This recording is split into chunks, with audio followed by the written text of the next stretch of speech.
Bismillahirrahmanirrahim. Assalamualaikum warahmatullahi wabarakatuh.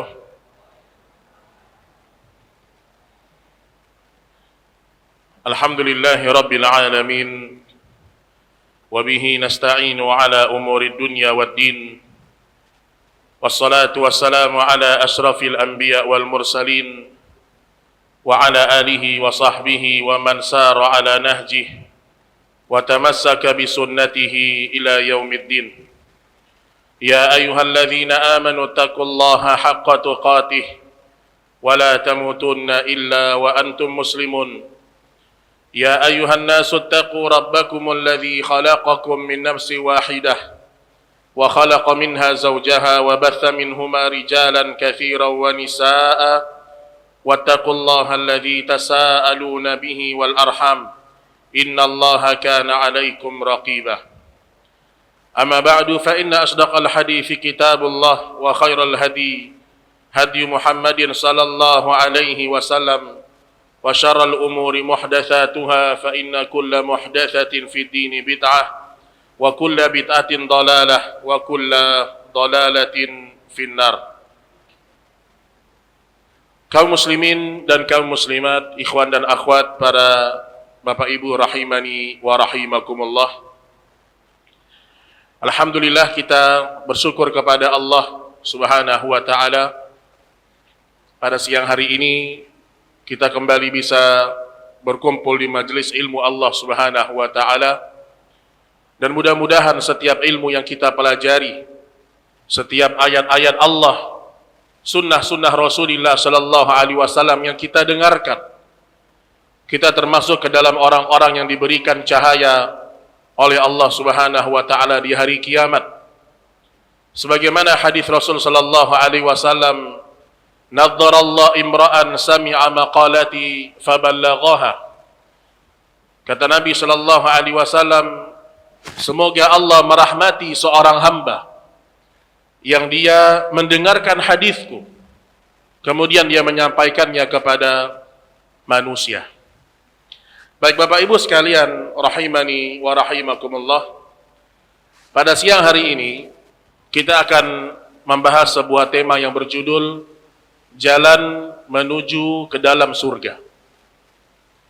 Tema yang umum, tema yang sering dibahas oleh para asatidzah, dan umumnya tema ini sebenarnya mengingatkan kita kepada tujuan hidup kita. Bapak Ibu yang dirahmati Allah Subhanahu wa taala, setiap hari, setiap perbuatan kita, setiap ucapan kita, dia berujung antara surga dan neraka saja.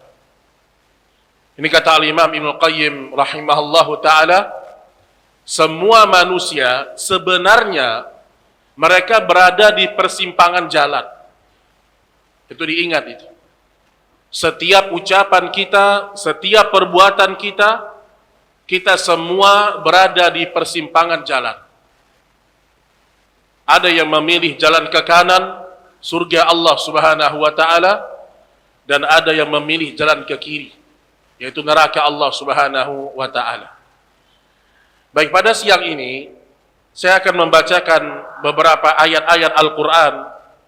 Kita lebih kepada ta'ammulat ayat, merenungi sebagian ayat-ayat Al-Quran yang berbicara tentang surga Allah Subhanahu wa ta'ala. Yang pertama, dalam firman Allah di surat Al-Baqarah 214. Al-Baqarah 214. Kenapa dinamakan Al-Baqarah, ibu-ibu? Apa artinya Al-Baqarah? Sapi betina. Biasanya, ini sebagai tambahan saja, setiap ayat itu, setiap nama surat itu diambil dari ayat yang ada di dalamnya. Misalnya Al-Baqarah dinamakan Al-Baqarah karena dalam surat itu ada kalimat Baqarahnya. Itu kata para ulama. Kenapa dinamakan dengan surat An-Nazi'at? Karena dalam surat itu ada kalimat An-Nazi'at. Nah, begitu kata para ulama. Baik, Al-Baqarah 214. Allah Subhanahu wa taala berfirman, "Am hasibtum an tadkhulul jannata wa lamma ya'tikum mathalul ladzina khalaw min qablikum مستهم البأساء والضراء وزلزلوا حتى يقول الرسول والذين آمنوا معه متى نصر الله ألا إن نصر الله قريب. Yang artinya am hasibatum an tadkhulul jannah. Apakah kalian mengira, apakah kalian menyangka akan masuk ke dalam surga Allah? Walamma ya'tikum mathalul ladzina khalau min qablikum.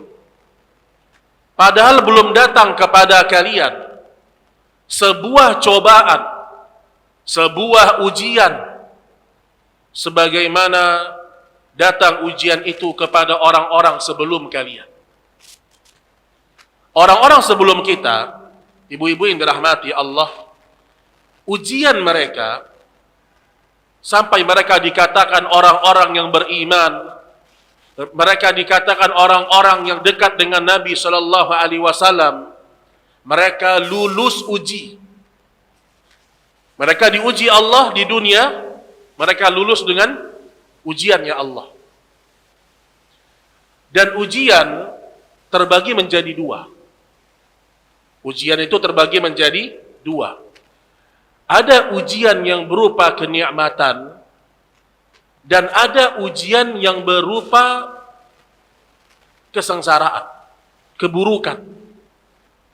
Ada ujian yang kita itu senang dengan ujian itu. Sampai kadang-kadang orang gak sadar dia sedang diuji Allah. Ujian kekayaan, ujian kehormatan, ujian kenikmatan dunia, ini ujian. Yang kedua, ujian yang mayoritas manusia tidak suka. Berupa musibah, sakit. Saya mau tanya, mana orang yang lebih lulus ujian? Diuji dengan kekayaan atau keburukan? Atau kemiskinan?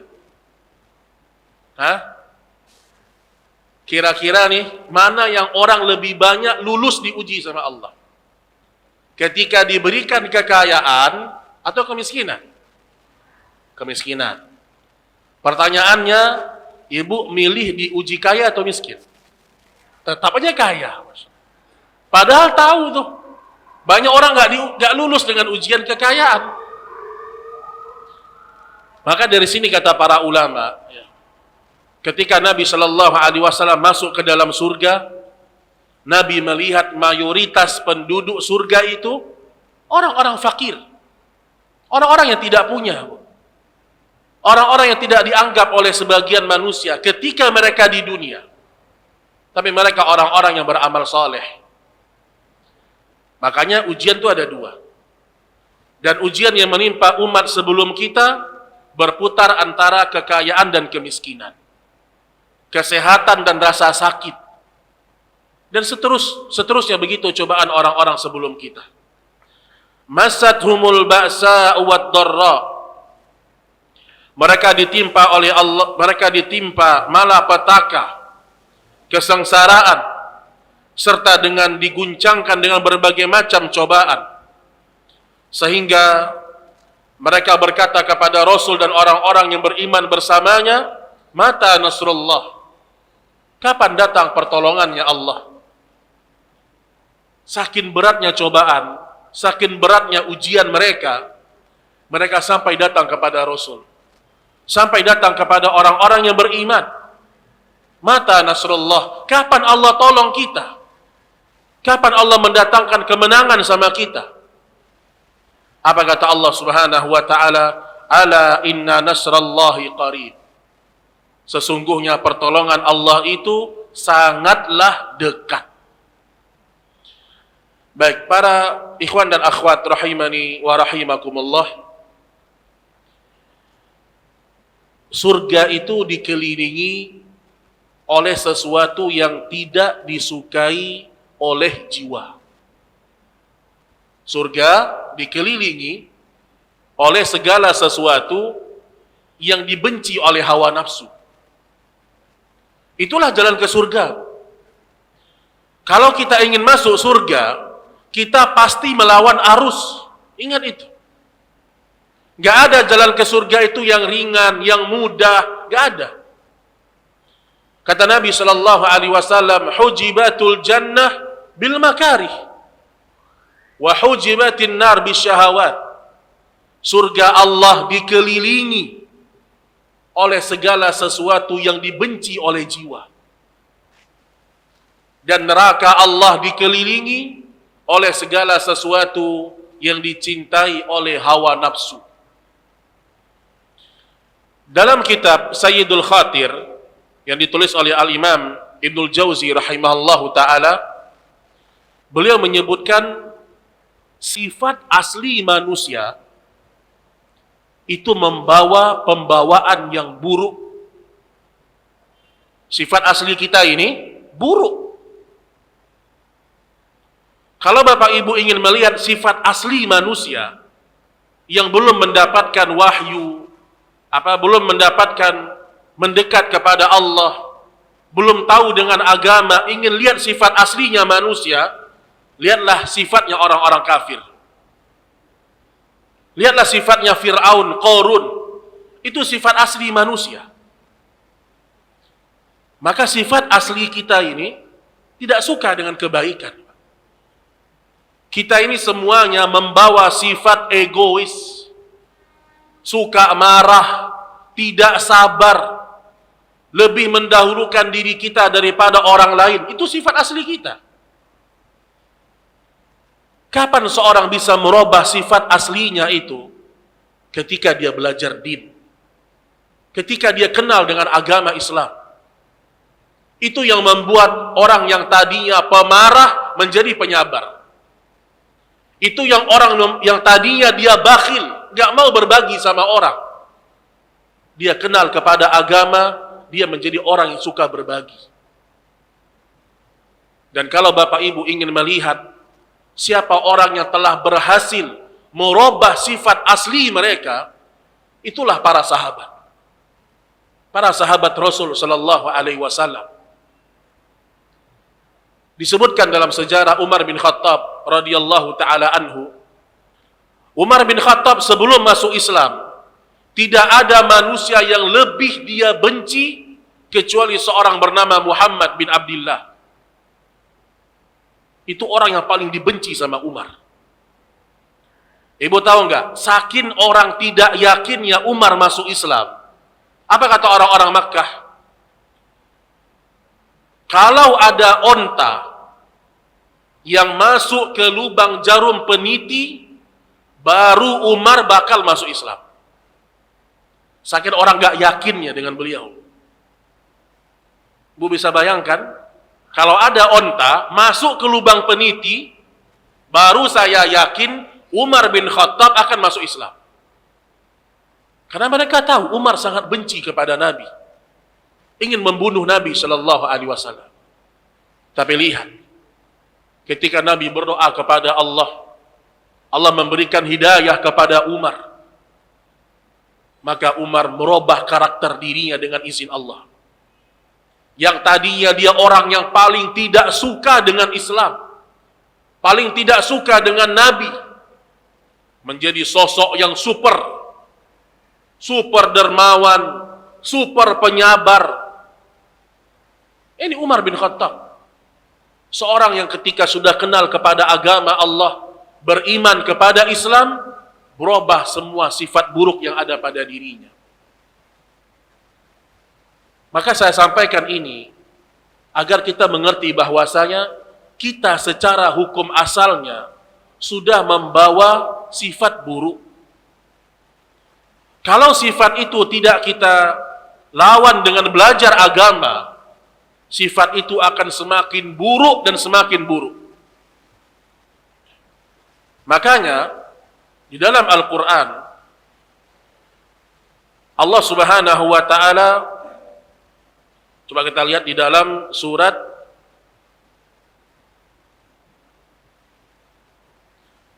di dalam surat Al-A'raf 179. Al-A'raf 179.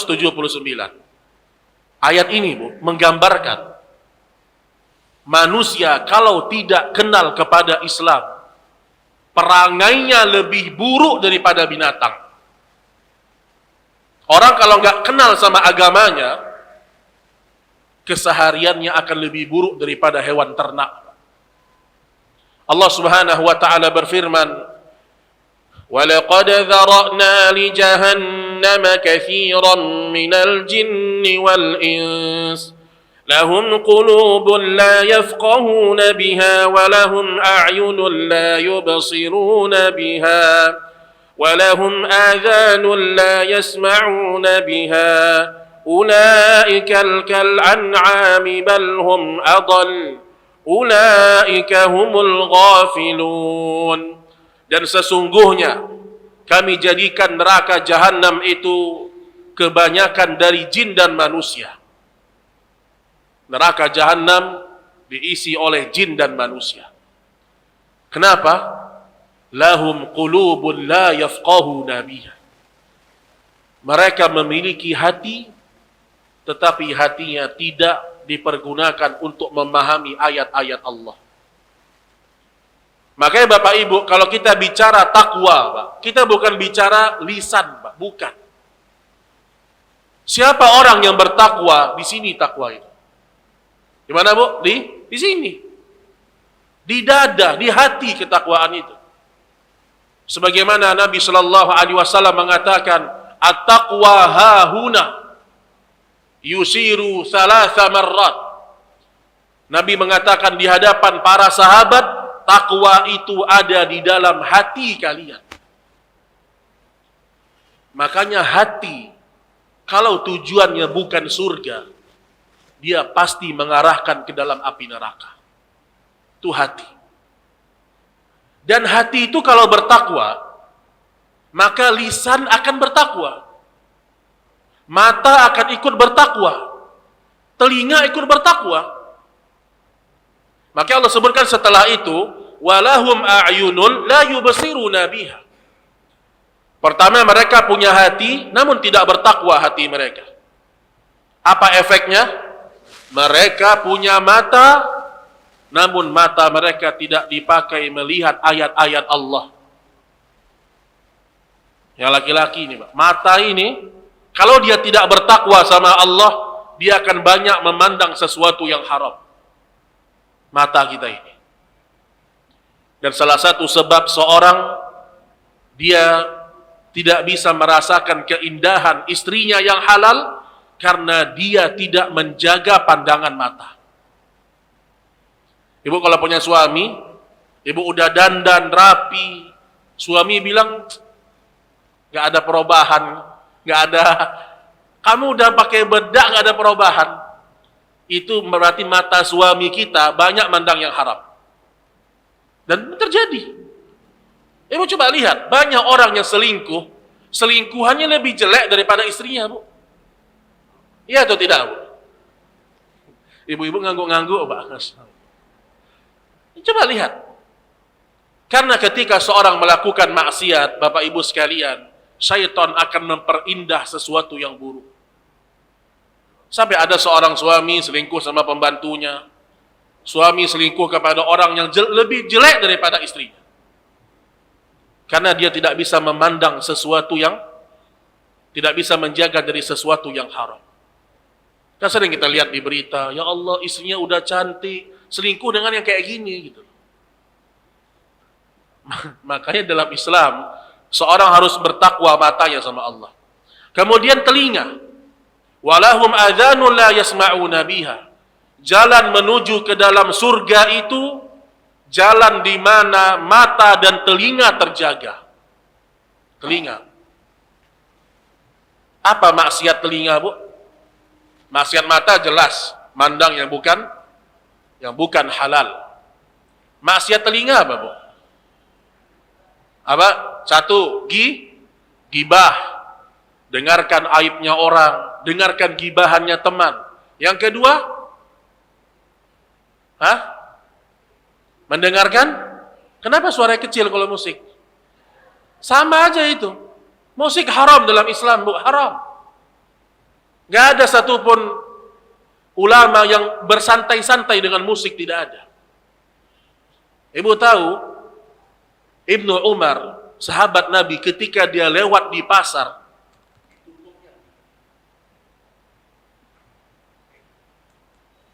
siapa orang yang imannya lebih hebat daripada Ibnu Umar sekarang?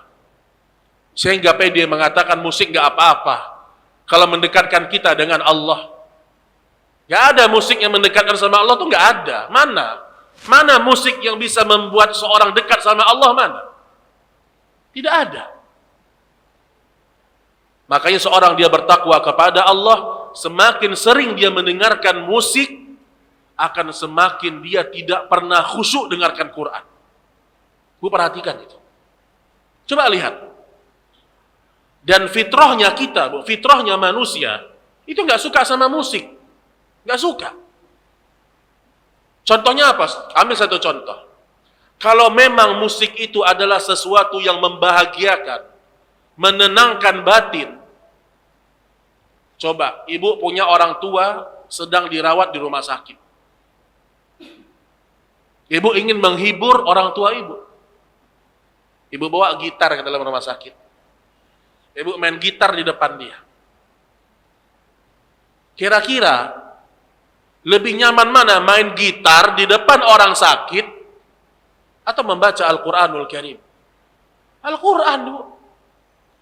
Maka kata Ibnu Qayyim, tidak akan pernah bersatu hati seorang muslim yang cinta musik dengan cinta Al-Quran. Gak akan pernah bisa bersatu. Makanya maksiat telinga itu mendengarkan musik.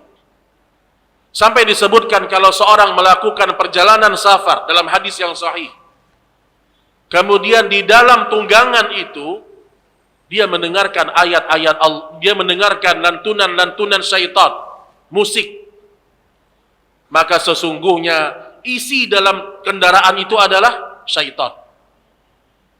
Lihat. Maka jangan lagi kita, Ustaz, kenapa saya tidak khusyuk, kenapa saya tidak takut kepada Allah? Lihat, maksiat telingamu bagaimana? Maksiat telinga. Termasuk maksiat telinga juga adalah senang mendengarkan kekurangan orang, aibnya orang. Itu maksiat telinga.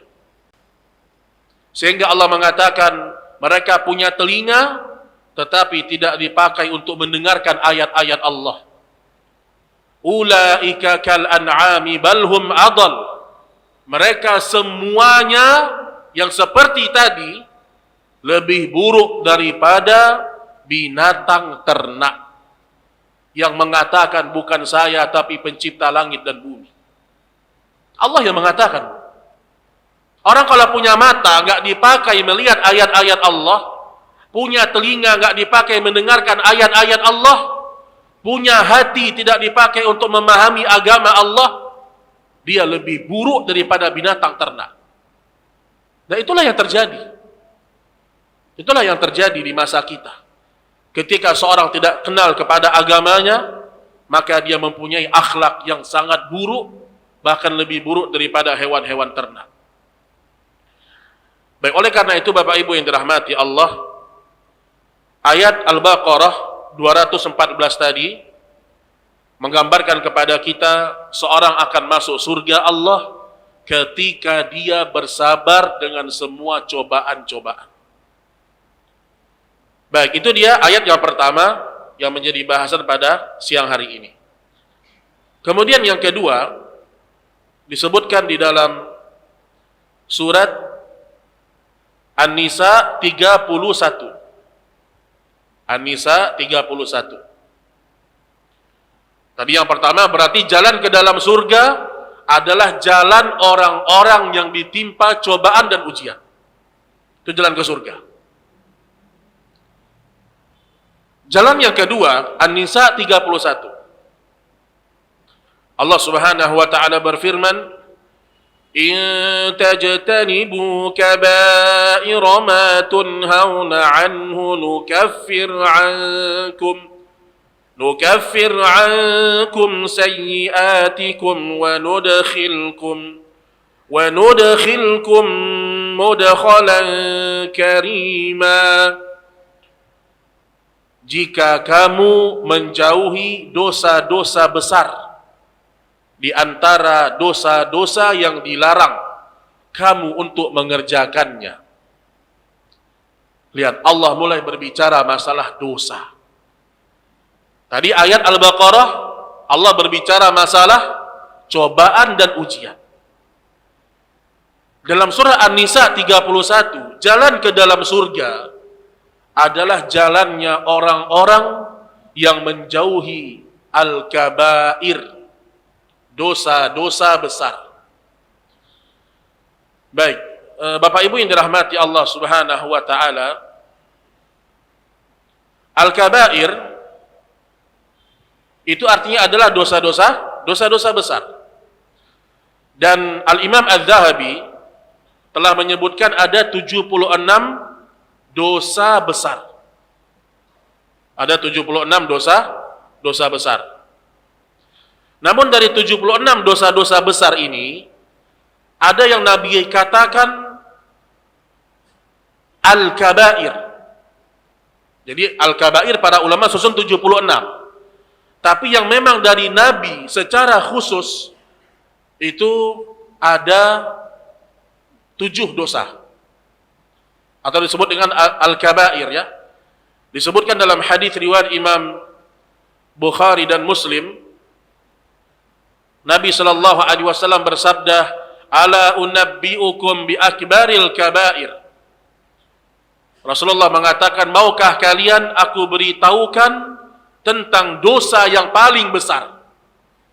Ada dosa besar, ada dosa yang paling besar.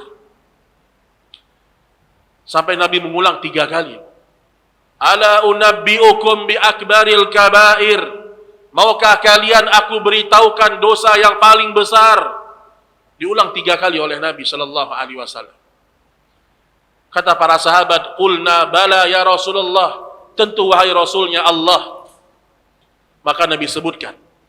Yang pertama, al-isyraku billah. Jalan menuju surga adalah jalan di mana orang meninggalkan syirik. Al-isyraku billah. Ini dosa paling puncak. Ibu kalau berpikir puncak, inilah dosanya.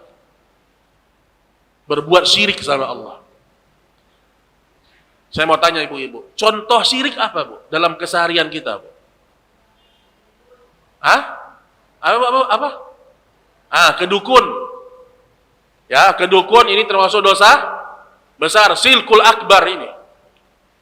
Dan orang kalau kedukun, kalau hanya sekedar datang, boleh nggak? Boleh. Boleh datang ke dukun, tapi 40 tahun sholat nggak diterima. Sama aja, makanya saya bilang. Makanya orang kalau masih datang ke dukun, kita bilang silahkan datang ke dukun. Kalau Anda mau 40 hari, 40 tahun, 40 hari, sholat Anda nggak diterima. Itu kalau datang cuma nanya. Cuman datang nggak nanya. Itu di masa dulu. Di masa sekarang, ulama samakan datang ke dukun sama seperti nonton acara perdukunan. Ibu lihat di YouTube tentang dukun-dukun, atau penasaran nonton acara dukun di TV, itu sama. Dan kalau datang ke dukun kemudian membenarkan, kata Nabi sallallahu alaihi wasallam, "Man ata kahinan fasaddaqahu bima yaqul faqad kafara bima unzila ala Muhammad." Siapa yang datang ke dukun kemudian bertanya, maka dia telah kufur daripada agama Nabi Muhammad sallallahu alaihi wasallam. Apalagi selain dukun, Bu? Yang masih berkaitan dengan syirik. Kasih contoh yang lebih tajam. Kalau ke dukun, insya Allah nggak ada yang ke dukun di sinilah. Kasih contoh yang sedikit tajam. Tukang ramal, ya. Meramal, sama, itu juga syirik. Ada lagi? Apa lagi? Coba. Apa, Bu? Hah? Apa ya? Coba angkat tangan satu orang. Itu yang paling penting itu. Tahu kesyirikan, Bu? Datang ke kuburan, apalagi pakai bis, datangnya ramai-ramai. Ini emak-emak ini ngumpul satu bis, ya kan? Kemudian tulisan di bisnya apa? Wisata religi. Namun yang dia kunjungi adalah kuburan-kuburan wali Allah. Dan perginya jauh-jauh. Saya mau tanya sama ibu di sini. Orang kalau ziarah kubur, apa tujuan sebenarnya? Mengingat kematian. Kalau tujuan kita mengingat akhirat, mengingat mati, itu tujuan kita, nggak perlu jauh-jauh ziarah kubur. Nggak perlu jauh-jauh. Tapi sebagian orang sampai melewati pulau, melewati hitungan hari berziarah kubur. Karena ada maksud lain dalam ziarah itu. Mereka berharap bisa meminta kepada ahli kubur, yang itu dikatakan wali Allah, untuk menyampaikan hajat mereka sama Allah. Itulah yang syirik itu. Namun kita tidak mengatakan mereka kufur, enggak. Ibu lihat nih, ada sekelompok orang datang ke kubur minta-minta dia. Kita nggak boleh mengkafirkan dia langsung, nggak bisa. Tapi kita mengatakan ini perbuatan syirik. Kenapa? Tidak ada satupun para sahabat ketika Nabi sudah meninggal dunia, padahal ketika Nabi sudah wafat, para sahabat masih melakukan banyak peperangan. Tapi nggak pernah mereka datang ke kubur Nabi, nangis-nangis, minta tolong sama Nabi. Atau minta tolong Nabi menyampaikan permohonan mereka sama Allah. Nggak ada. Karena mereka tahu Nabi sudah mati, Nabi sudah wafat. Pertolongan datangnya dari Allah Subhanahu wa ta'ala. Ini kita sampaikan karena kita cinta kepada saudara kita. Kita nggak ingin mereka rajin sholat, mereka rajin baca Quran, mereka rajin bersedekah, namun mereka masih menyimpan keyakinan yang salah di hati mereka. Maka kadang-kadang ada nasihat-nasihat yang pedih, nasihat-nasihat yang berat diterima oleh sebagian kaum muslimin. Tapi harus kita sampaikan, Bu. Karena kita kasihan dengan saudara-saudari kita. Kita ingin masuk surga bersama mereka. Maka saya katakan tadi, dari dosa yang paling besar, itu adalah berbuat syirik sama Allah. Ibu tahu apa makna syirik itu, Bu? Kenapa dosa syirik lebih besar daripada dosa zina? Kenapa? Iya tahu. Kenapa? Tapi kenapa? Kenapa nggak boleh mempersekutukan Allah? Apa maknanya? Ibu tahu maknanya apa? Orang kalau melakukan syirik, sama dengan dia mengatakan, ya Allah, masih ada yang sama dengan kamu. Itu maknanya. Dan makna orang yang melakukan syirik, orang yang tidak menunaikan hak Allah. Kita saja sebagai anak, kita ingin menunaikan hak orang tua kita, ya atau tidak? Apa hak orang tua kita? Kita menghormati mereka, kita memuliakan orang tua kita bantu mereka. Ini hak orang tua yang merupakan kewajiban seorang anak. Dan hak Allah lebih tinggi daripada hak orang tua, Bu. Yang itu merupakan kewajiban kita. Maka tidak ada kita berlemah-lemah dengan kesyirikan, tidak ada. Dan dari masa ke masa, dakwahnya para nabi dan para rasul itu satu. Apa dakwahnya? Tauhid. Mengajak manusia kalau sembah hanya sama Allah, salat hanya untuk Allah, meminta hanya kepada Allah. Maka jangan pernah gantungkan sedikit pun hati kita kepada makhluk. Kemudian yang kedua, uququl walidain. Dosa besar yang kedua adalah durhaka sama orang tua. Durhaka sama orang tua. Jadi kalau kita berbicara masalah hak Allah adalah tauhid, dan kalau kita berbicara masalah hak sesama manusia, maka pertama adalah haknya kedua orang tua. Ibu-ibu, kalau seandainya orang tua ibu agamanya Kristen, Nasrani, atau Hindu, apalah agama yang lain, masih boleh nggak ibu berbakti sama mereka? Bu, boleh nggak? Wajib, bukan boleh lagi, Bu. Wajib. Misal saya punya orang tua Nasrani, saya wajib berbakti sama orang tua saya. Namun sebatas urusan dunia. Telepon orang tua, pengen apa, butuh apa, sediakan. Walau orang tua kita Nasrani. Lihat indahnya agama Islam. Orang tua kita Nasrani atau mungkin Yahudi, apalah. Selama dia orang tua kita, kita wajib berbakti kepada mereka untuk Allah. Karena Allah Subhanahu wa ta'ala. Kemudian wa kana muttaqian fajalasa faqala ala wa qaula zur. Kemudian yang ketiga adalah persaksian palsu. Perkataan bohong, qaula zur. Perkataan dusta. Dalam Islam, orang yang berdusta itu bagian dari dosa-dosa yang paling besar.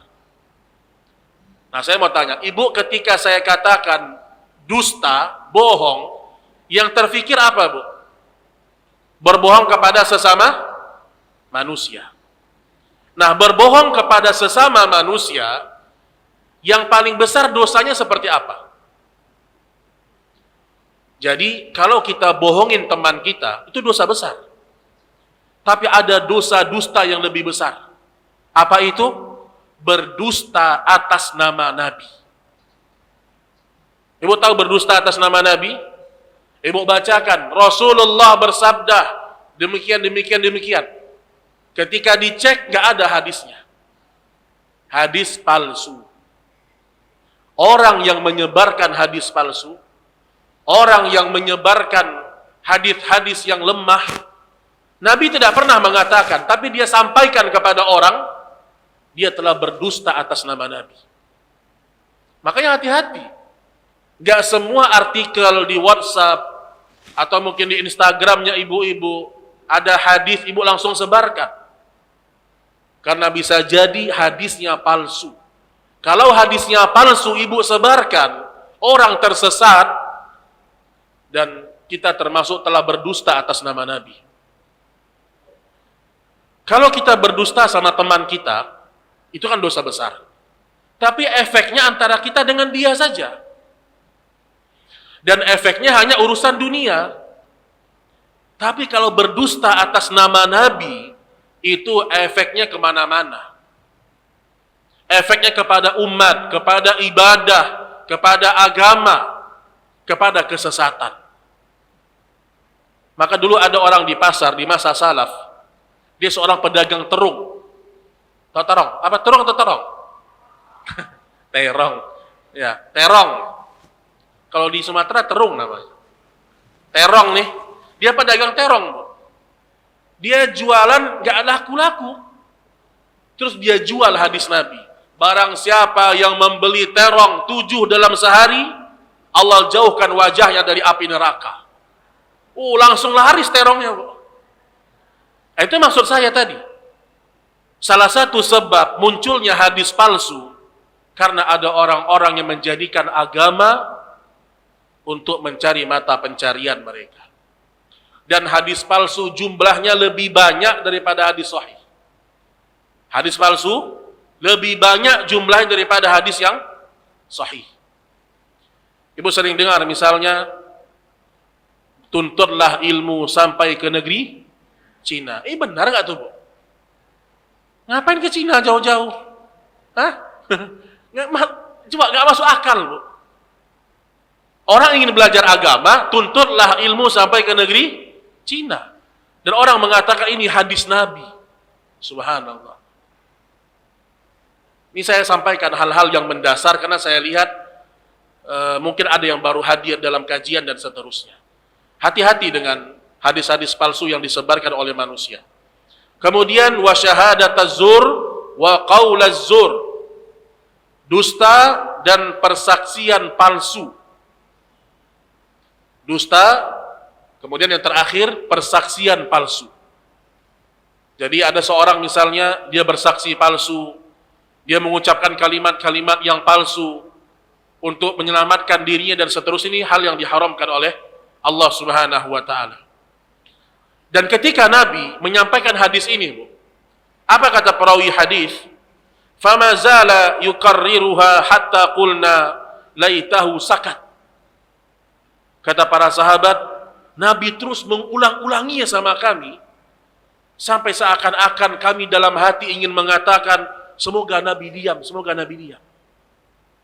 Jadi kalau kita praktekkan, Nabi ngomong terus nih, ala unabbiukum bi akbaril kabair. Ada dosa-dosa besar yang paling besar. Syirik, durhaka, dusta, bohong. Nabi ulang terus-terus. Nabi diulang sama Nabi terus-terusan. Sampai kata para sahabat, mudah-mudahan Nabi sudah berhenti ngomongnya. Apa manfaatnya, Bu? Apa tujuannya? Agar manusia ingat dengan 7 dosa besar ini. Atau ini sebagian dari dosa besar ini. Maka perhatikan bahwasanya tidak ada satu dosa yang harus kita remehkan, yang boleh kita remehkan, tapi berkaitan dengan dosa-dosa besar, ini yang paling besarnya. Ini yang paling besar. Baik, kemudian kembali kepada surah An-Nisa ayat 31 tadi, Allah mengatakan orang-orang yang menjauhi dosa-dosa besar yang dilarang, niscaya kami hapus kesalahan-kesalahanmu. Maksudnya dosa-dosa kecilmu. Wa nudkhilkum mudkhalan karima. Dan kami masukkan engkau ke dalam tempat yang sangat mulia sekali. Maksudnya adalah surga. Nah, Bapak Ibu yang dirahmati Allah Subhanahu wa taala, salah satu sebab seorang masuk surga ketika dosanya lebih ringan daripada pahalanya.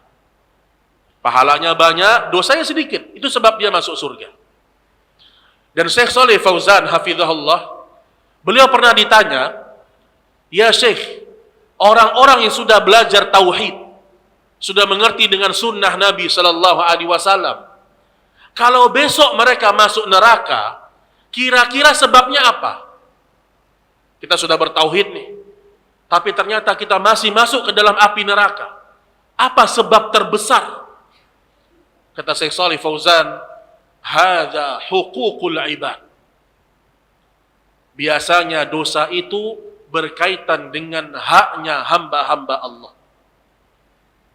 Ada orang sudah bertauhid, dia tidak pernah berbuat syirik, namun ternyata dia singgah ke dalam api neraka, biasanya karena ada hak orang lain yang tidak dia tunaikan. Itulah dosanya orang-orang ahli tauhid.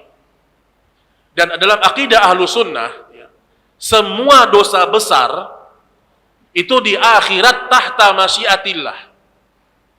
Sebutkan semua dosa besar kecuali syirik ya. Itu ada 2 kemungkinan. Bisa dimaafkan Allah, atau bisa dosa itu tidak dimaafkan Allah, kemudian pelakunya dimasukkan dalam neraka. Jadi kalau misalnya ada orang, dia muslim, tidak pernah melakukan syirik, kemudian dia meninggal dunia dalam kondisi melakukan dosa besar, dalam kondisi korupsi, dalam kondisi berzina, dalam kondisi merampok, dan dia nggak sempat taubat. Di akhirat ada 2 kemungkinan. Allah ampunkan dosa-dosa besar itu, atau Allah hukum dia di akhirat. Tapi kalau dosa syirik yang dibawa mati, udah nggak ada. Kalau orang meninggal dalam kondisi musyrik, pasti. Itu pastinya itu ada 10 tanda serunya tuh, Bu. Pasti masuk api neraka. Dan selama-lamanya dalam api neraka. Makanya tidak ada dakwah yang lebih penting daripada ini. Dan Bapak Ibu jangan merasa kita ini aman dari syirik, jangan. Nabi Ibrahim memohon sama Allah kan, Wajnubni wa baniya an na'budal asnam. Jauhkanlah aku dan anak cucuku dari menyembah berhala. Kata orang-orang zaman sekarang, ya Ustaz, masa Ustaz bahas berhala, Ustaz? Saya nggak mungkin sembah berhala, Ustaz. Kata para ulama tafsir, ganti berhala itu dengan uang. Ganti berhala itu dengan popularitas. Ganti berhala itu dengan tahta. Sama aja. Kalau dulu orang mengorbankan agamanya karena menyembah berhala, sekarang ada orang mengorbankan agamanya karena harta. Sama. Makanya jauhilah semua hal-hal yang berkaitan dengan dosa-dosa besar, dan tidak ada satupun dosa yang boleh kita remehkan. Dan kalau berkaitan dengan para wanita, setelah dosa syirik, meninggalkan sholat dan seterusnya, maka para wanita perhatikan. Ini ibu-ibu serius. Yang paling banyak membuat para wanita masuk neraka itu karena dia tidak patuh sama suaminya. Itu yang paling banyak. Kita kalau bicara masalah ibu-ibu sedekah, oh Masya Allah, Pak. Masya Allah. Kalau kita bicara ibu-ibu jadi panitia kajian, oh Masya Allah. Satu masjid 10 MT-nya kadang-kadang. Masjidnya itu juga. Alhamdulillah, manfaat. Tapi yang ingin saya katakan, itu semua wasilah. Itu semua wasilah. Dan di dalam Al-Quran tidak ada satupun ayat yang mengatakan orang masuk surga karena menuntut ilmu, nggak ada. Ya hadis ada, siapa yang menuntut ilmu, jalan ke surga. Tapi ingat, surga itu didapatkan bukan karena kita belajar agama yang seperti ini, bukan. Tapi apa? Amal. Amal. Allah mengatakan, tilkal jannatu uristumuha bima kuntum ta'malun.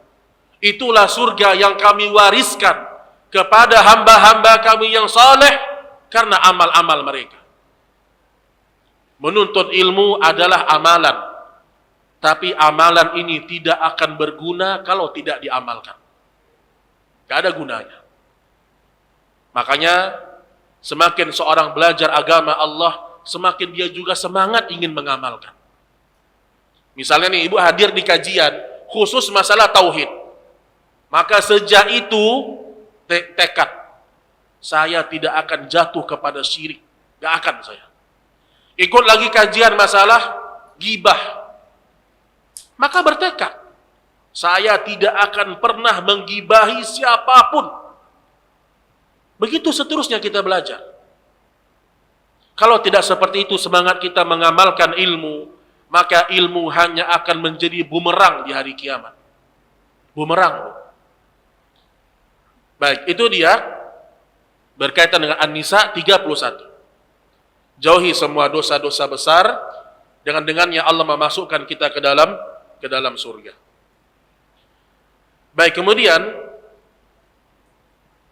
disebutkan lagi dalam surah An-Nisa ayat 13. Berarti tadi jalan ke surga yang pertama harus ditempuh dengan cobaan dan ujian. Jalan ke surga yang kedua harus ditempuh dengan menjauhi segala dosa-dosa besar. Dan yang ketiga, jalan ke surga adalah jalan orang-orang yang taat kepada semua hukum Allah. Allah Subhanahu wa taala berfirman, "Tilka hududullah wa man yuti'illaha wa rasulahu yudkhilhu jannatin tajri min tahtiha al-anhar khalidina fiha wa dhalikal fawzul 'azim." Tilka hududullah. Itulah hukum-hukum Allah. Itulah hukum-hukum Allah. Ingat, Bu, tidak ada satupun permasalahan dalam hidup kita kecuali Allah telah berhukum di situ. Apapun. Ibu berantem sama suami, di situ ada hukum Allah. Suami istri bercerai, di situ ada hukum Allah. Anak-anak melawan sama orang tuanya, di situ ada hukum Allah. Dan hukumnya Allah disertai semua dengan solusi. Gak ada. Ibu kalau beragama, kemudian dapat masalah hidup, gak ada solusinya, itu bukan agama. Selama kita yakin kepada hukum Allah, di situ semua solusi. Di situ semua solusi. Contoh, Bu. Kalau ibu-ibu terus ya, karena jumlahnya lebih banyak bapak-bapak. Kalau ibu-ibu diuji dengan suami yang berantakan. Tahu berantakan suami? Sholat gak mau, maksiat, nyuruh kita melakukan dosa. Solusi agama apa? Banyak datangnya, Ustadz suami saya gini-gini, solusi agama apa? Langsung cerai aja, Masya Allah. Solusi agama pertama apa? Nasihati. Oh suami begini, nasihati. Ada solusi, pasti ada solusi. Udah Ustadz dinasihati. Solusi kedua apa? Sabar. Udah sabar juga Ustadz. Bukan setahun, 2 tahun, sudah 20 tahun. Solusi ketiga? Belum cerai, cepat kali cerainya Masya. Ada tahapannya ini. Solusi ketiga adalah dia kembali kepada wali. Dia minta agar ada orang yang menasehati suaminya. Entah orang tuanya datang kepada wali.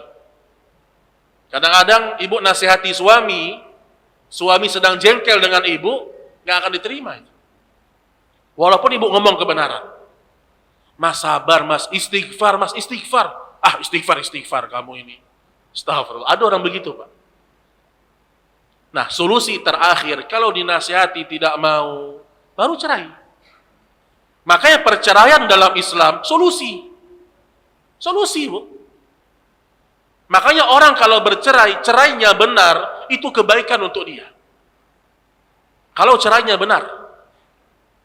Dan saya punya teman, dia bercerai, dan saya nyuruh dia cerai. Karena sudah 30 tahun lebih. Dan ternyata apa? Alhamdulillah. Setelah dia cerai, kemudian dia menikah lagi dengan pasangan yang lebih baik, bagus agamanya, bagus akhlaknya, dan sekarang anak-anaknya jadi penghafal Quran. Jadi maksud saya tidak semua perceraian itu buruk. Terkadang itu solusi. Makanya Allah mengatakan tilka hududullah, itulah hukum Allah. Apalagi masalah kemiskinan, ada solusinya. Ada solusi dalam Islam, semuanya. Dan kalau kita lihat orang dulu mengejar surga, jangankan harta haram, harta halal ditinggal. Ibu tahu salah seorang sahabat Abdurrahman bin Auf. Dia salah satu sahabat asyrah mubasyirina bil jannah. 10 sahabat yang dijamin masuk surga. Di Mekah hartanya banyak. Saudagar kaya. Ketika datang perintah hijrah ke Madinah, ditinggalkan semua hartanya yang halal. Harta yang halal dia tinggalkan untuk mengejar surga. Ini baru orang mau masuk surga, Bu. Sekarang ada orang gaji 5 juta, gaji 10 juta, itu pun haram. Ditanya mau masuk surga enggak? Mau. Tapi harta haram enggak ditinggalkan. Lihat, orang dulu mengejar surga Allah, harta halal ditinggal. Lihat, Allah menguji orang-orang yang pantas masuk surga itu siapa. Makanya majelis ilmu sebenarnya, dia bukan hanya majelis pembagian aksam. Oh definisi seperti ini, oh jenisnya seperti ini, enggak. Majelis ilmu, kata sebagian para ulama, majelis di dalamnya orang bisa merubah karakter buruknya. Itu majelis ilmu. Membuat orang semakin semangat mengejar surga Allah. Ada orang-orang takut dia meninggalkan harta yang haram. Padahal apa? Tidak mungkin Allah tidak memberikan dia harta pengganti, padahal dia meninggalkan sesuatu yang haram karena Allah. Makanya semua hukum Allah itu ada solusi dan itulah hukum yang terbaik. Contoh lagi, karena banyak para wanita, perintah Allah kepada para wanita lebih banyak di luar atau dalam rumah. Nah, jawabannya bagus semua, Pak. Kenyataannya wallahu a'lam. Tapi insya Allah wanita tuh lebih banyak di dalam rumah. Wa qarna fi buyutikunna wa la tabarrajna tabarrujal jahiliyatil ula. Menetaplah kalian di rumah-rumah kalian. Ketika Ibunda Aisyah membaca ayat ini, beliau tertunduk dan banjir air matanya sampai membasahi semua bajunya bagian atas. Lihat Ibunda Aisyah. Maka saya katakan, ibu keluar rumah murni menuntut ilmu, keluar rumah murni ada kebutuhan, karena hukum asalnya wanita itu di rumah. Tapi lihat syaitan berhasil membuat mayoritas wanita muslimah menganggap di luar itu lebih keren daripada di rumah. Ada misalnya nih ditanya, sekarang kamu apa kesibukannya? Oh, kalau saya cuma di rumah aja sekarang. Oh, cuma di rumah aja. Sayang dong, S2, S3 cuma di rumah aja. Dianggap wanita yang keren, wanita yang kerja sekarang, ya atau tidak? Kerja yang saya maksud kerjanya maksiat ya. Kerja kantor, pakai roknya panjang tapi seadanya. Pakai jilbabnya segi 4, membentuk lekuk tubuh. Kalau rapat berdua-duaan sama pemimpinnya. Ya itu yang terjadi, itu yang keren sekarang. Maka saya sering katakan, kita wanita, kalau ibu wanita nih, ibu udah ngaji sunnah, ibu tahu bahwasanya wanita lebih mulia di rumah daripada di luar, jangan minder ketika menjelaskan sama orang. Kamu apa sih kerjaan kamu di rumah? Ya saya cuma nyapu-nyapu aja sih, nyapu, ngurus-ngurus anak. Jangan, Bu. Oh ya, saya banyak kewajiban saya di rumah. Saya ngurus anak saya ngurus suami saya mengabdi untuk anak-anak saya, target Quran anak. Jelaskan, Bu, jelaskan. Jangan kita merendah di hadapan orang-orang yang salah, jangan. Kita berada di atas kebenaran, jangan kita malah lemah. Orang berada di atas maksiat, pede mereka, Bu. Lihat wanita-wanita yang keluar bermaksiat. Ada sebagian wanita yang bermaksiat, dia buka jilbabnya hanya karena untuk dapat gaji 5 juta, 10 juta. Lihat, subhanallah. Dan ingat, masuk surga itu masing-masing. Masuk surga itu masing-masing. Faman syaa falyu'min wa man syaa falyakfur. Siapa yang mau beriman kepada akhirat, berimanlah. Namun siapa yang ingin membangkang sama Allah, silahkan. Yang penting ayat sudah disampaikan, hadis sudah disampaikan. Maka orang yang mentaati hukum Allah, dia adalah penduduk surga. Hukum Allah, semua hukum Allah. Dan jangan pernah kita menganggap hukum manusia sama dengan hukum Allah. Jangan pernah. Hukum manusia pasti lebih kurang daripada hukum Allah. Hukum Allah yang paling sempurna. Baik disebutkan, wa may yuti'illaha wa rasulahu yudkhilhu jannatin tajri min tahtihal anhar. Barang siapa mentaati Allah dan Rasulnya. Mentaati Rasul caranya bagaimana, Bu? Mentaati Allah jelas tadi. Mentaati Rasul bagaimana? Ittiba, mengikuti Nabi sallallahu alaihi wasallam. Ikuti persis Nabi itu. Dalam sholatnya, dalam muamalahnya, dalam ibadahnya, ikuti persis. Walau sederhana, walau terlihat banyak orang tidak mengamalkan. Itulah jalannya Rasul sallallahu alaihi wasallam. Dan ganjaran bagi orang yang mengikuti Allah dan Rasulnya, dimasukkan ke dalam surga kekal abadi selama-lamanya, wa dzalikal fawzul azim. Dan itulah kemenangan yang paling besar. Jadi kalau kita bicara masalah si fulan sukses, si fulan berhasil, bukan di dunia, nanti di akhirat. kita akan tahu, oh si fulan gagal dia, si fulan berhasil dia. Nanti di hadapan Allah. Adapun di hadapan manusia ini hanya semua fata morgana. Oh sekarang anak saya sudah sukses, sukses apanya? Sukses dunianya. Orang kafir juga sukses dunia. Ini ada sebagian orang tua berbangga-bangga dengan profesi anaknya maksiat. Bangga dia, anaknya maksiat, profesinya maksiat. Makanya Bapak Ibu yang dirahmati Allah, ya, orang dikatakan sukses, masuk dia surga, baru dia sukses. Walau di dunia dia orang yang tidak dianggap sama orang lain. Makanya hati-hati, ya. Jangan sampai kenikmatan dunia itu melenakan kita. Pasti melenakan kita. Kalau agama tidak ada dalam hidup kita, pasti kita terlena sama dunia. Itu sudah pasti. Baik. Ikhwan dan akhwat rahimani wa rahimakumullah. Saya tutup dengan satu hadis Rasul sallallahu alaihi wasallam.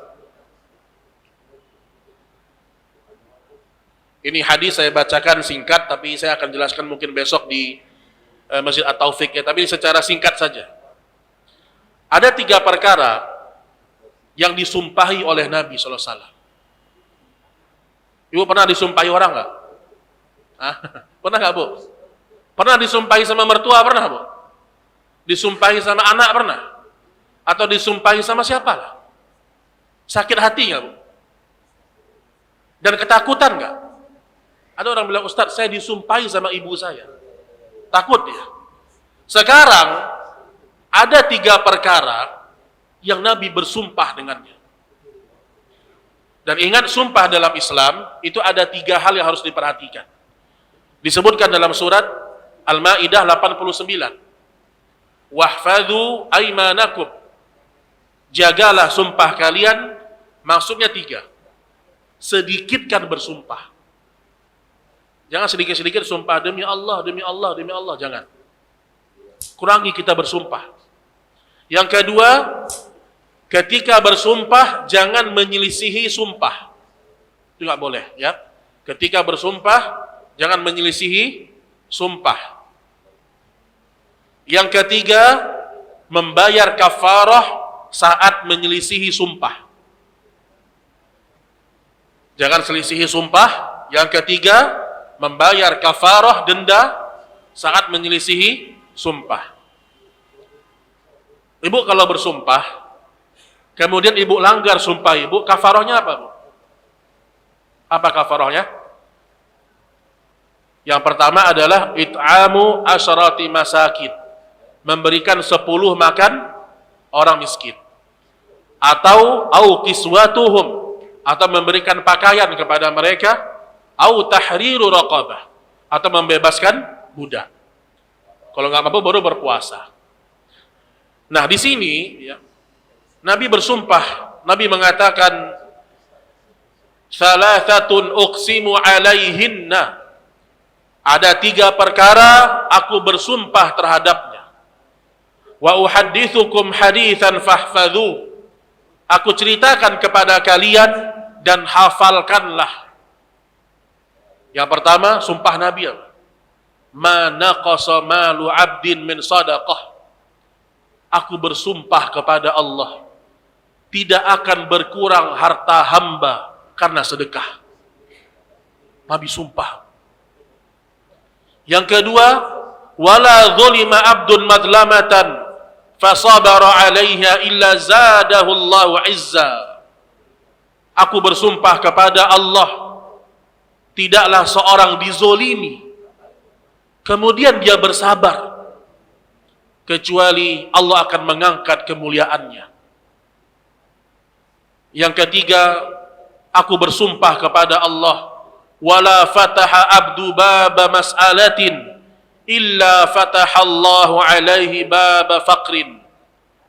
Tidaklah seorang hamba meminta-minta sama manusia, mengemis sama orang, merendahkan diri di hadapan manusia, minta-minta, kecuali Allah akan membuka atasnya pintu kefakiran.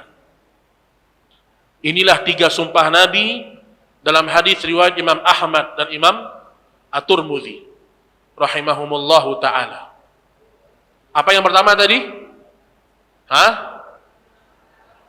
Sedekah tidak akan berkurang. Yang kedua, dizolimi kemudian bersabar mendapat kemuliaan. Yang ketiga, suka meminta-minta kecuali Allah akan memberikan pintu kefakiran kepada dia. Inilah 3 sumpah Nabi sallallahu alaihi wasallam, dan harus diingat, seandainya Nabi tidak bersumpah, kita harus percaya. Ibu bayangkan, Nabi nggak pernah dusta. Nabi tidak bersumpah saja pasti terjadi. Apalagi Nabi bersumpah. Maka mudah-mudahan yang kita sampaikan pada siang hari ini bermanfaat untuk akhirat kita, dan jalan menuju ke dalam surga itu jalannya orang-orang yang berjuang dan berkorban. Mudah-mudahan Allah Subhanahu wa taala masukkan kita ke dalam surga bersama orang-orang yang kita cintai. Wallahu taala a'lam bissawab.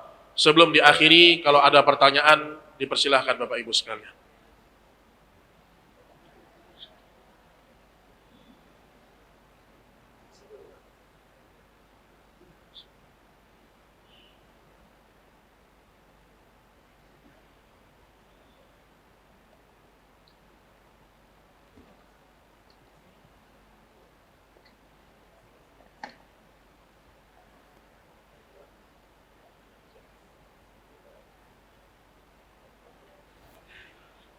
Ada pertanyaan langsung?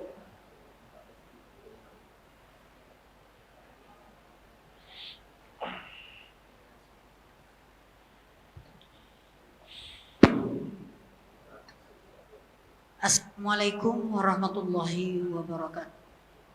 Waalaikumsalam.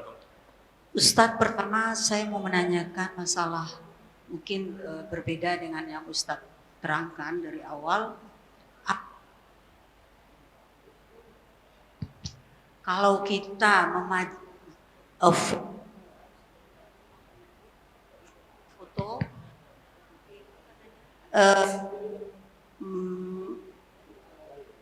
tidak dimasuki oleh malaikat, itu satu, Ustaz. Yang kedua mengenai seorang istri. Apa Bu yang pertama, Bu? Apa Bu? Yang pertama tadi? Memajang foto. Oh ya, ya. Di dalam rumah. Keluar rumah, sementara kita punya suami, tapi kalau suami yang menyuruh kita, kebetulan mungkin mengurus anaknya, dia tinggal demi asal urus anak cucunya. Nah itu bagaimana tuh Ustaz? Itu saya. Yang kedua, kalau saya meninggalkan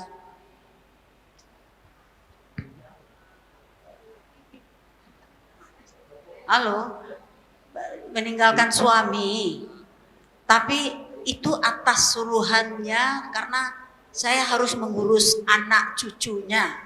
Nah, bagaimana itu Ustaz? Berarti suami yang ngurus anak cucu? Bukan, saya disuruh oleh suami mengurus anak cucu. Anak cucu siapa? Anak cucu saya dan suami, tapi bukan di kota yang sama, di kota yang berbeda. Oh, baik. Nah itu gimana itu Ustaz? Ya, baik Bu. Ya, dua itu Ustaz. Assalamualaikum warahmatullahi wabarakatuh. Sebentar Bu, cucu itu nggak punya orang tua? Oh, punya Ustaz, anak saya ya. Iya, anaknya di mana? Ayah ibu ini di mana? Ayah ibu anak ini di mana? Kerja Ustaz. Terus disuruhnya orang tuanya jaga anaknya? Nah, jadi kebetulan cucu saya itu kembar. Jadi nggak ada pembantu apa istilah RT ya. Jadi sementara dia masih kuliah tuh tempat gitu Ustaz. Baik Bu, ya. Ya. Jadi nggak ada yang ngurus sama sekali. Sementara kebetulan suami saya ini dia nggak punya saudara perempuan, ibunya udah meninggal, jadi dia sangat menyayangi Baik. anak perempuan. Nah. Jadi mendingan dia yang ditinggal daripada anak cucunya diurus begitu istilahnya. Ya baik Bu, ini karena kasusnya pribadi biar jelas ya. Saya tanya lagi, Ibu ridho nggak disuruh suami kayak gitu? Ridho Ustadz, tapi kalau lama-lama juga nggak juga. Itu maksud saya, biar nanti nasihat saya tepat sasaran. Tapi kalau lama kali nggak ridho juga kan? Nah, Iya. Ya, Gimana baik, Bu. Ustadz? Sebetulnya istilahnya pergi itu ke suatu tempat yang orang mengira, aduh enak ya pergi. Padahal kita ke sana jadi ya kasarnya KW lah Ustadz. jadi suami istri ini kerja Bu ya? Kerja. Suami istri yang kerja? Iya. Anak nggak ada yang ngurus? Anaknya baru lahir kembar, nggak ada yang ngurus. Daripada bayar pembantu, mending ibu aja gratis gitu kan? Inilah anak yang kadang-kadang bermasalah juga ini. Enggak, itu pembantu susah di sana Ustadz. Dia bukan di Indonesia Ustadz. Oh di luar negeri? Di mana Bu? Di Amerika Ustadz. Wah ini banyak penjelasannya ini. Baik. Di Amerika Bu, baik. Terima baik. kasih Ustadz. Assalamualaikum warahmatullahi wabarakatuh. Kalau sudah bertanya berarti siap mendengar jawaban kan? Apalagi saya tahu di Amerika. Pertama Bu, ya pertama hukum asalnya adalah kalau ibu diperintahkan suami, ya kita ridho, nggak ada masalah. Nah tapi muncul permasalahan ketika ibu harus mengurus anak cucu dalam kondisi ibu berjauhan dari suami. Biasanya Bu kalau pergi berapa lama Bu sama suami? Jauh jaraknya. Jauh lamanya berapa hari? Tahunan. Keringlah suami tahunan. Berapa lama Bu? 3 bulan Ustadz. Masya Allah 3 bulan. Baik. Pertama, hukum asalnya ketika suami yang memerintahkan dan ibu mampu, ya kerjakan. Tapi nggak bisa seperti itu juga, nggak mutlak semua hukum itu. Nah, kemudian apalagi ibu harus berangkat ke Amerika. Pertama, ibu ketika berangkat ke Amerika, ibu tidak boleh berangkat sendirian. Nah, ada kayak gitu ibu berangkat? Ibu berangkat sendirian nggak? Iya Ustadz, berangkatnya sendirian karena suami masih kerja. Ya, Dan ini juga saya mau tanya ke Ustadz karena ini kejadiannya udah lama Ustadz, udah sekitar ya 20 tahun yang lalu waktu sekarang suami udah meninggal, tapi karena tadi Ustadz menerangkan, saya kepingin tahu juga apakah selama saya meninggalkan beliau, saya berbuat dosa begitu Baik, Ustadz. baik. Sementara yang menyuruh beliau, Ya, kalau udah meninggal beda jawaban saya Bu. Ya, kalau belum meninggal beda, kalau setelah meninggal beda. Nah, jadi gini ya, jadi memang sebenarnya ya, ketika seorang wanita dia melakukan perjalanan yang jauh, dia butuh mahram. Kalau suami ibu nyuruh ibu ke Amerika dulu tanpa mahram, sebenarnya suami berdosa. Dia sama seperti menyuruh istrinya buka jilbab, sama itu. Karena memakai mahram hukumnya wajib, melepaskannya haram.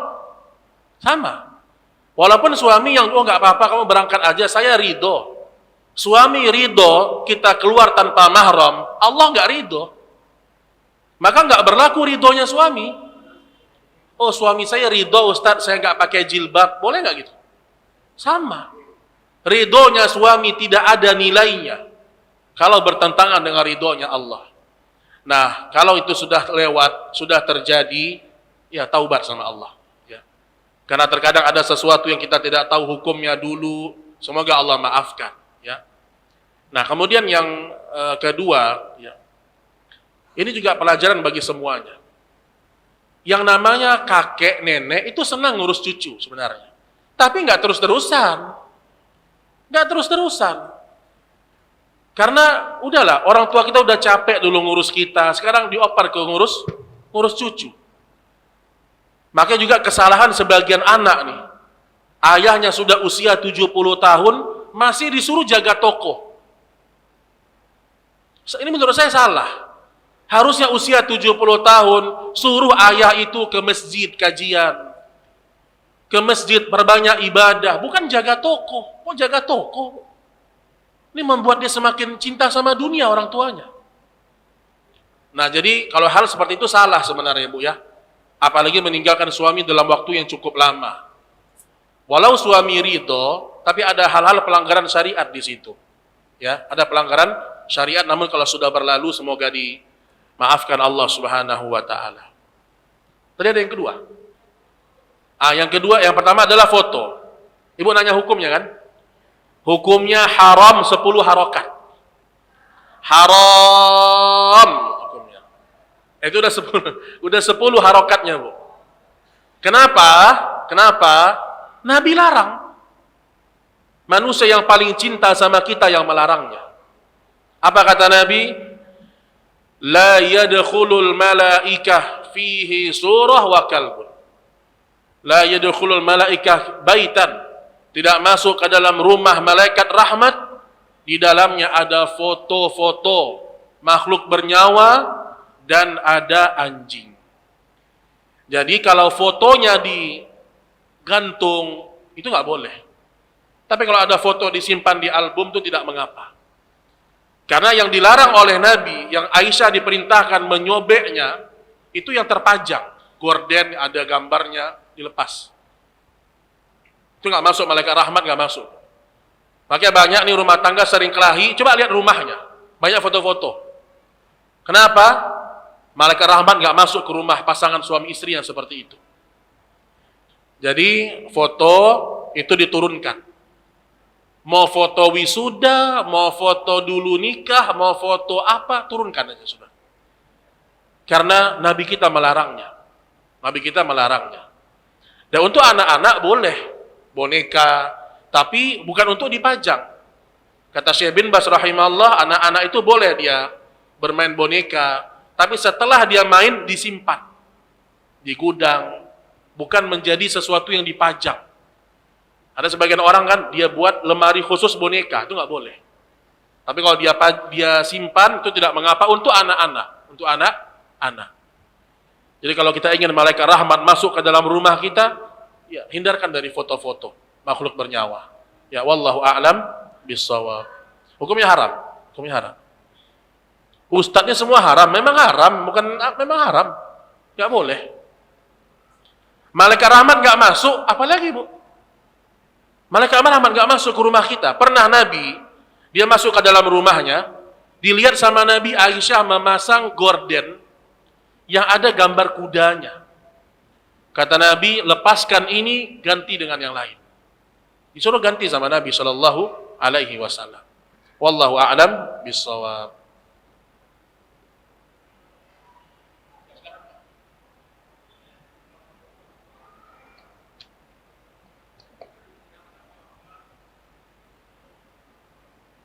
Tadi dijelaskan bahwa musik itu hukumnya haram, gitu kan? Tapi namanya kita hidup bertetangga saya pun sudah meninggalkannya, alhamdulillah udah lama setelah yang mengenal sunnah. Tapi kita namanya hidup di ibu kota itu bertetangga, kadang-kadang ada tetangga yang setel musik, gitu kan? Kalau kita tegur, itu seolah-olah kita mengganggu kesenangan mereka atau hak mereka. Kalau kita tidak tegur, dia selalu menyetel musik selalu, gitu kan? Tapi saya tidak menikmatinya.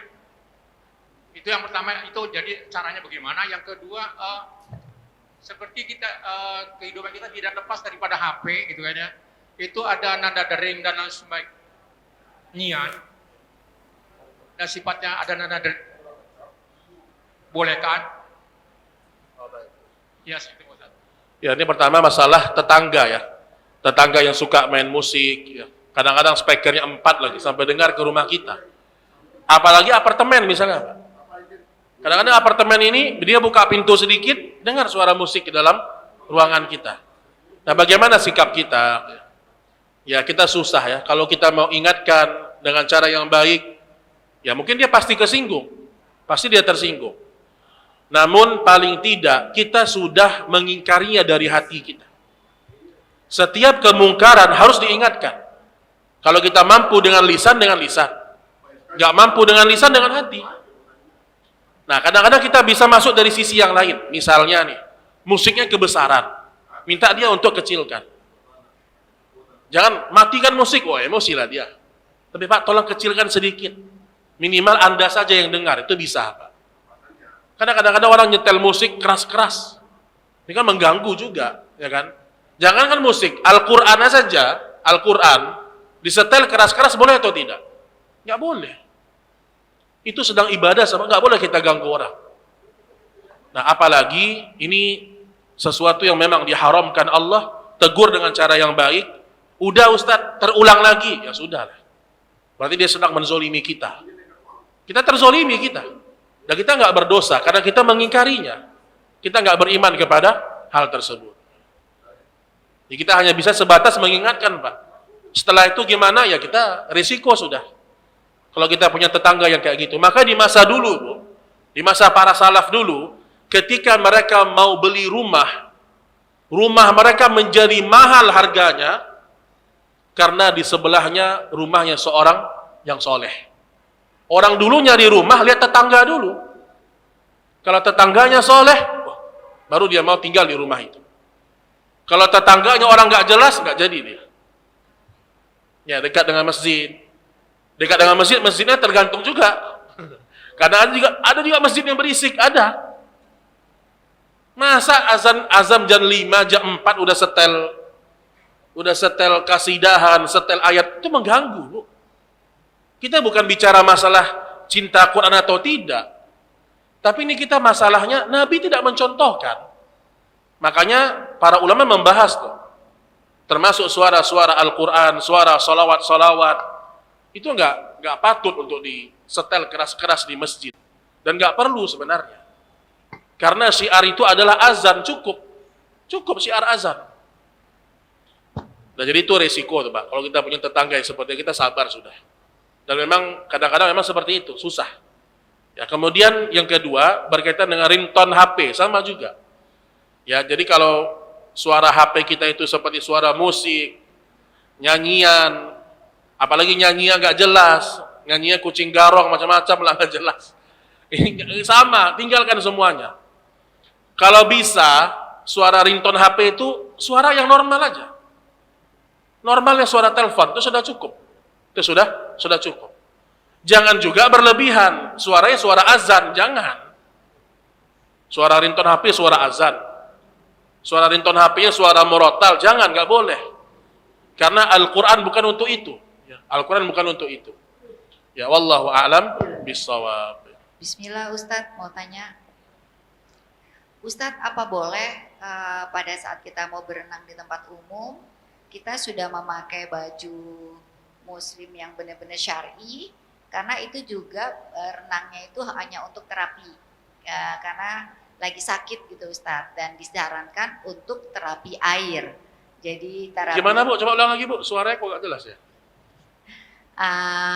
Boleh nggak kita berenang di tempat umum, memakai, kita udah pakai pakaian syar'i, baju renangnya udah pakai pakaian syar'i, kita renangnya itu pun untuk terapi Ustadz. Memakai jadi, apa? Karena lagi sakit, terapi air Ustadz. Oh, terapi air. Ya, jadi kan untuk melenturkan kaki, dengkul, pinggang yang lagi sakit, disarankan untuk terapi air. Pertanyaannya, bolehkah kita sudah memakai pakaian syar'i, tapi itu kolam renangnya itu di tempat umum gitu Ustadz. Tapi sepi Ustadz, gimana? Sepi tapi ada suami orang gitu ya. Bu, gini Bu. Ya. Pertama, lakukanlah berobat. Ya.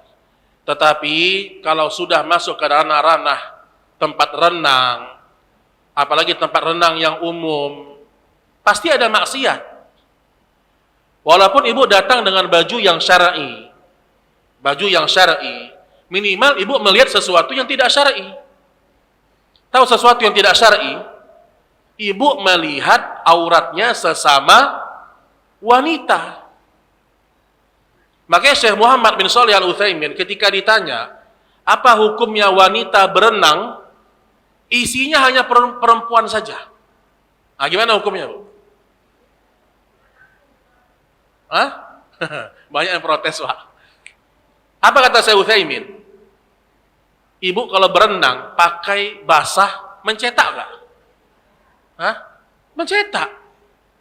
Kemudian wanita memandang aurat wanita nggak boleh. Dalam hadis seperti itu. Janganlah seorang laki-laki memandang auratnya laki-laki, janganlah seorang wanita memandang auratnya wanita. Nah, kata Syekh Utsaimin, kalau tidak terlalu butuh dengan berenang, maka janganlah. Kecuali privat, hanya ibu dengan suami, ibu dengan anak-anak, itu tidak apa-apa. Karena sesama wanita itu punya aurat loh, Bu. Sesama wanita tidak boleh memperlihatkan aurat, kecuali yang biasa tampak. Rambut, tapi nggak semuanya. Makanya haram seorang wanita dia pergi ke tempat pijat yang semua tubuhnya dibuka, nggak boleh itu, haram semuanya. Beda kalau berobat, beda sakit beda. Nah, ketika ibu tadi terapi air, saya sarankan ya, ibu carilah tempat yang privat. Kalau bisa booking tempatnya, isinya hanya ibu dan para wanita. Kalau ibu tidak berenang, berarti kan hanya bagian kaki ini, bagian apa, tidak masalah insya Allah. Tapi yang dibahas oleh Syekh Utsaimin, kalau wanitanya berenang, isinya perempuan semua, itu kan mencetak, Bu. Itu nggak boleh. Iya, Rasulullah laki-laki kan? Iya. Olahraganya Rasul yang diajarkan adalah berenang. Kemudian apa lagi? Berkuda. Kemudian memanah. Iya. Tetapi kita pasti meyakini mereka tidak saling memandang aurat. Makanya saya katakan boleh berenang, tapi jangan sampai saling memandang aurat sesama wanita. Ibu coba lihat, ya, antum kan punya istri lah ya. Coba istri kita kalau berenang pasti mencetak, Bu. Walaupun bajunya syar'i, mencetak atau tidak? Mencetak. Karena air mencetak. Kecuali airnya air batu es, nggak mencetak itu. Jadi saya katakan, ya, memang ini masalah pendapat para ulama, tapi ini pendapat yang lebih hati-hati. Makanya kata para ulama, berenang itu kalau seandainya tidak terlalu penting bagi wanita, itu besar fitnahnya. Itu besar fitnahnya. Termasuk berkuda. Ini kan sunnahnya bukan untuk wanita. Ibu, wanita berkuda gimana? Hah? Wanita berkuda. Wanita lari saja, itu kadang-kadang fitnah, Bu. Iya atau tidak? Lari. Maka saya katakan, tidak semua sunnah yang diterapkan oleh Nabi, itu berlaku mutlak bagi wanita. Ini, Nabi berkuda, saya berkuda juga lah. Pakai baju syar'i, kemudian pakai kuda. Naik ke atas kuda saja, itu sudah roknya kelihatan bentuk kakinya. Belum riaknya. Dan belum masalah yang lain lah, perempuan banyak lah ya. Yang susah untuk kita jelaskan. Auratnya tersingkap dan seterusnya. Jadi kalau ibu berobat, carilah kolam renangnya benar-benar privat.